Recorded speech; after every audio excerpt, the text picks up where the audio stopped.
Hello friends, welcome back to the new video. In this video guys, we are going to talk about how to change wallpaper in our Realme phone. Guys, you want to change your wallpaper in your Realme phone device, so guys you can change it.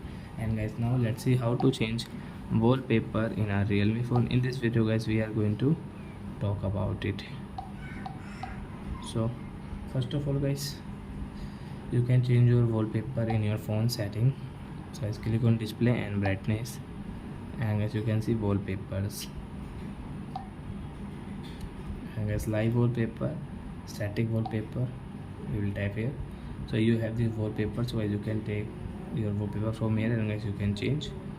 So example for guys, we will take any wallpaper from here.